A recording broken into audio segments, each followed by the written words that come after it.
I'm Francie Hunt, and I'm the Executive Director for Tennessee Advocates for Planned Parenthood and also the Senior Field Manager for Planned Parenthood in Middle and East Tennessee. So I work with not only Planned Parenthood in Middle and East Tennessee, but also Planned Parenthood of Greater Memphis region and representing all of the health centers across the state. We've got health centers in Memphis, in Nashville, and in Knoxville.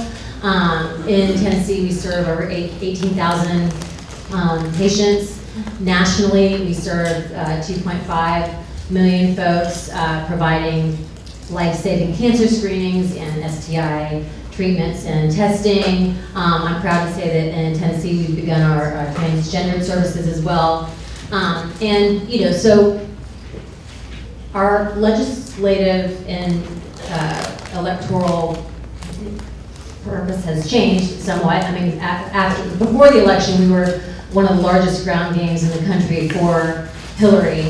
We thought we were going to have, you know, health centers on the moon. It was really going to be amazing. We were going to like start working on proactive things, like actually helping bring about comprehensive sexuality education, which doesn't happen here in Tennessee. So we've changed a little. So we're focusing on legislative. We'll continue to focus on electoral and, of course, some culture shift activity. So when we think of kind of our big purpose, our vision is to really shift power across the board. We're looking to shift power at the White House, at the State House, and in your house.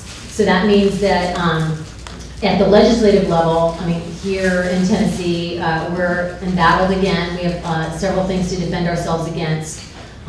For us, it is not a pretty picture. They really are out to get us. So legislatively, we're looking at, I think 5 bills. I need to look more, but the 5 that I know of right now, there's a fetal personhood bill. There's a 20-week ban. They're recycling that effort. There's also a heartbeat bill. So once a heartbeat is detected, abortion would be banned for those folks. There's also a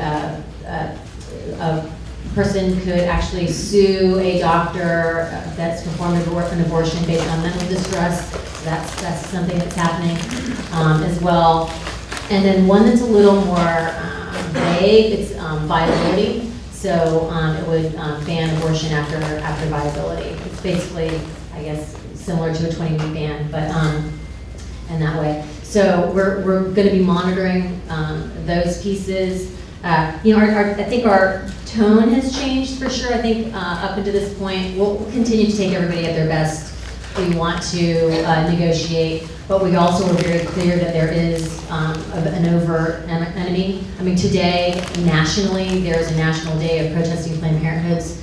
I'm excited to say that in Knoxville, like we outnumber them very easily today outside of our health centers. But there's a concerted effort to scare our patients and harass them and shame them, which is unacceptable. So, you know, my tone's a little bit different in terms of our ability to fight and get out there. We've also changed our approach a little bit more in that being much more working in coalition and partnership and seeing how all of our organizational needs are tied to the greater whole, which I think is good for the movement overall.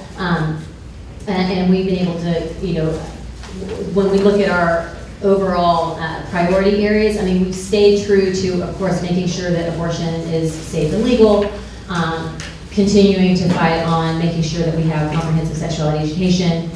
But I think a couple new areas for us is like we're really having to focus a lot on defunding measures, and I'll talk about that in a second.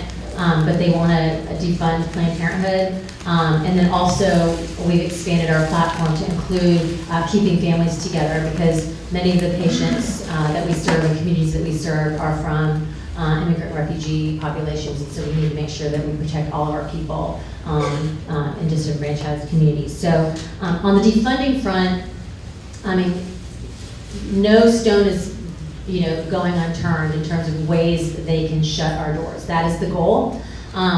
And it's completely political. I think a great example of what I'm talking about is in Memphis.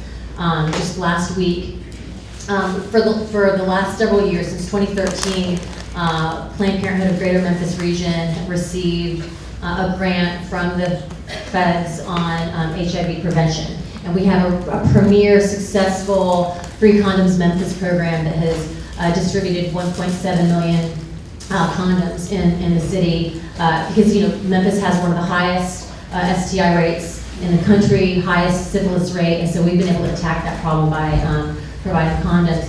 And you think that something as important as that effort, we were one of 4 agencies working in that community through that grant. The Shelby County Commission worked very hard to try to block that funding from us this week. So we've been turning out to stop that, and we were successful. I want to just leave you really quickly with some of the action steps, because I know I wanted to share some of the needs that we have. We are looking at the congressional recess, which is happening between the 18th and the 26th, so we'll want partners in that to influence Senator Corker and Alexander on healthcare access issues, and of course defunding Planned Parenthood. Our Day on the Hill is on March 8th, the same day as the Women's Day on the Hill, so we're taking the Hill on that day. We'd love to have you join us, we need you. And I think that's it. And in the future, we'll be working on a values-based persuasion campaign, and would love to have partners in that as well, and kind of working in the bedroom communities outside of our urban areas.